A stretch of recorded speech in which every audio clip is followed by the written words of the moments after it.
Have you ever wondered why your mind works against you in love? Why the deeper you think, the lonelier you become? Why every conversation feels like you're speaking a different language? Kierkegaard understood something most men never grasp. Intelligence without awareness of its impact is a curse in relationships. You don't scare women because you're smart. You scare them because intelligence has made you uncontrollable. And in a world where control disguises itself as connection, the uncontrollable man becomes a threat. Soren Kierkegaard once observed that most people demand freedom of speech as compensation for freedom of thought, which they seldom use. But you actually think. And that's precisely the problem. You've developed the dangerous habit of questioning everything, including her, including the games, including the performances everyone calls normal. This makes you unpredictable. And unpredictability, in a world that confuses routine with safety, feels like danger. Women don't fear your intelligence. They fear what your intelligence reveals about their own contradictions. Your mind has become a lie detector she can't fool. When she says she's fine, you hear the tremor in her voice that betrays otherwise. When she performs interest, you notice the disconnect between her words and her energy. When she plays games, you see the strategy behind every move. This awareness makes you impossible to manipulate, and many relationships, if we're honest, depend on subtle manipulation. The batting eyelashes, the strategic silences, the emotional puzzles designed to keep you chasing. But intelligent men don't chase puzzles, they solve them, or they walk away. Here's what terrifies women about intelligent men. You don't need their approval to feel worthy. Most men are validation addicts. They need constant emotional feeding. They perform, compete, and contort themselves for feminine attention. But intelligence breeds self-sufficiency. You've learned to find meaning within yourself. You don't light up when she enters the room. You don't deflate when she's distant. This emotional independence feels like rejection to women who've built their power on being needed. She can't use her mood to control your mood. She can't withdraw attention to manipulate your behavior. You remain steady, observant, unshaken, and that steadiness is more threatening than any display of anger could ever be. Intelligent men are deep-sea creatures trying to swim in shallow pools. Most modern interactions happen at surface level. Small talk, status updates, reactive conversations.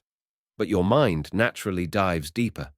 You want to understand her fears, her dreams, her authentic self beneath the social mask. This depth-seeking behavior makes her uncomfortable. She's not used to being seen, really seen. Most men look at her body, her achievements, her social media persona, but you look into her soul. And souls, especially unexamined ones, don't like being observed. So she pulls back, calls you intense, says you're too much. What she's really saying is, you see too clearly, and I'm not ready to be known. Kierkegaard lived this paradox personally. He loved Regina Olsen deeply, but walked away from her. Not because he didn't care, but because he cared too much.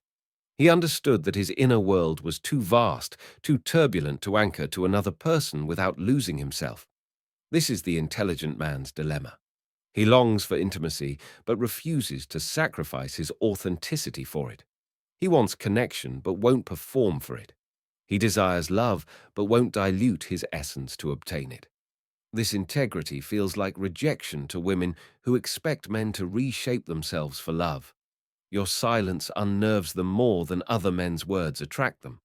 While other men fill awkward pauses with nervous chatter, you sit comfortably in quiet. While they rush to explain themselves, you let your presence speak. This comfort with silence signals something dangerous. You don't need constant external stimulation to feel alive. You're content with your own thoughts, your own company, your own inner world. This self-containment makes you mysterious, and mystery requires patience to unravel. Most people, especially in our instant gratification culture, don't have that patience. They want immediate emotional rewards, quick dopamine hits, predictable responses. But intelligent men are slow burns, deep wells, complex equations that take time to solve. The truth about chemistry. Here's what intelligent men understand that others don't. Most chemistry is just trauma recognizing itself. The butterflies, the obsession, the can't stop thinking about them feeling, it's often unhealed wounds responding to familiar dysfunction. But your intelligence has made you allergic to drama disguised as passion. You can spot emotional unavailability. You recognize love bombing.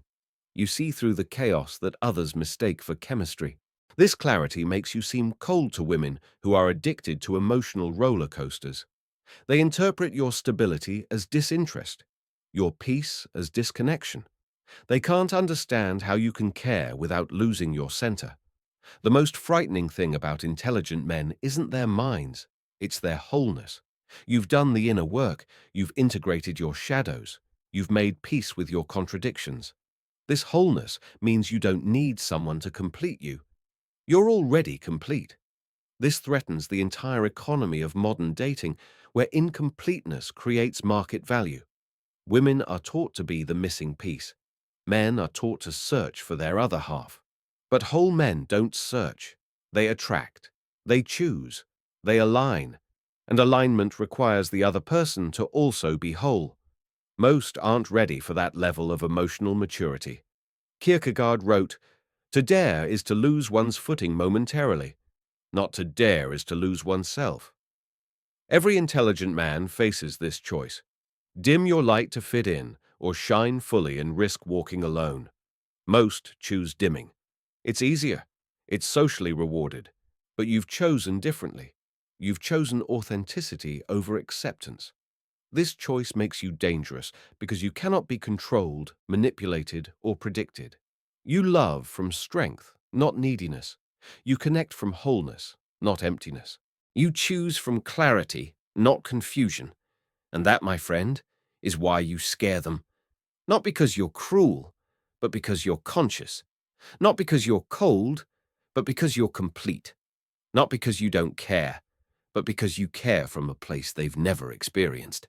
Keep walking your path. The right woman won't be scared of your depth. She'll dive in with you. Thank you for watching until the end of the video.